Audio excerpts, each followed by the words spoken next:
বন্ধুরা, বাড়িতে আমরা গাছপালা লাগাই পরিবেশ দূষণ থেকে রক্ষা পাওয়ার জন্য। তো চলুন বন্ধুরা, আজকে আমরা জেনে নিই কোন গাছপালা লাগালে বাস্তুমতে সেটা অশুভ প্রভাব সৃষ্টি করে।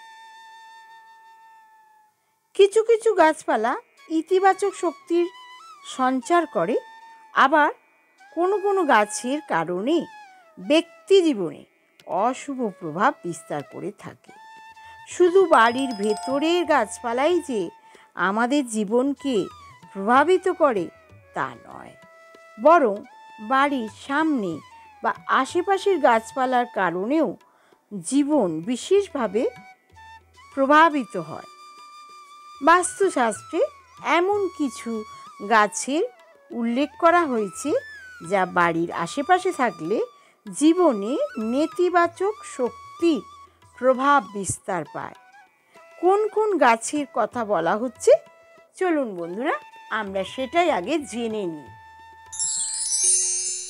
1 নম্বর, লেবু ও আমলকি গাছ। বাড়ি বা বাগানে কখনো লেবু বা আমলকি গাছ লাগাবেন না। বাস্তুশাস্ত্রে বাড়ির পরিবেশের জন্য এই গাছ দুটিকে শুভ মনে করা হয় না। লেবু গাছের প্রভাবে পারিবারিক কলহ বৃদ্ধি পায় এবং পরিবারের সদস্যদের মধ্যে অবসাদ জন্ম নেয়। 2 নম্বর, অশ্বত্থ গাছ। হিন্দু ধর্মে অশ্বত্থ গাছের পুজো করা হয়। মনে করা হয় যে এই গাছে দেবদেবীর বাস। তবে বাড়িতে কখনো এই গাছ লাগাবেন না। মনে করা হয় যে বাড়িতে অশ্বত্থ গাছ থাকে সেখানকার উন্নতির পথ বন্ধ হয়ে যায়। 3 নম্বর, কাঁঠাল গাছ। বন্ধুরা, বাড়িতেই নয় বরং বাড়ির আশেপাশে যাতে কাঁঠাল গাছ না থাকে সেদিকে লক্ষ্য রাখতে হবে। বাস্তুশাস্ত্র মতে বাড়ির আশেপাশে কাঁঠাল গাছ থাকলে জীবন সমস্যায় জর্জরিত হয়। 4 নম্বর, খেজুর গাছ।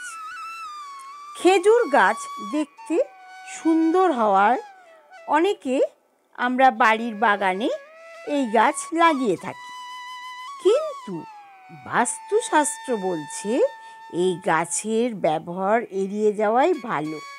কারণ বাড়িতে খেজুর গাছ লাগালে সেই পরিবারের সদস্যদের জীবনে আর্থিক অভাব অনটনের আনাগোনা বেড়ে যায়। 5 নম্বর, কুল গাছ। বাড়ির বাইরে কুল গাছ থাকাও অশুভ। এই গাছে কাঁটা থাকে, তাই বাড়ির আশেপাশে এমন কাঁটাযুক্ত গাছ থাকলে তো সেই গৃহে বসবাসকারীদের সদস্যদের জীবনে নেতিবাচক প্রভাব ফেলে, পরিবারে অশুভ শক্তি প্রবেশ করে। 6 নম্বর, ডুমুর গাছ। বাস্তুশাস্ত্রে ডুমুর গাছকে বাড়ির পক্ষে অশুভ বলে মনে করা হয়। বাড়িতে বা তার আশেপাশে এই গাছ থাকলে সেই পরিবারে উন্নতি স্তব্ধ হয়ে যায়। আবার উত্তর দিকে এই গাছ থাকলে সেই গৃহে বসবাসকারীদের ব্যক্তির চোখের রোগের আশঙ্কা বেড়ে যায়। এই রকমই ভিডিও পেতে দীপ্ত মোটিভেশনে ওয়াচ করুন, সাবস্ক্রাইব করুন, প্লিজ সবাইকে শেয়ার করতে ভুলবেন না। ততক্ষণ পর্যন্ত খুব ভালো থাকবেন। Tata, bye bye.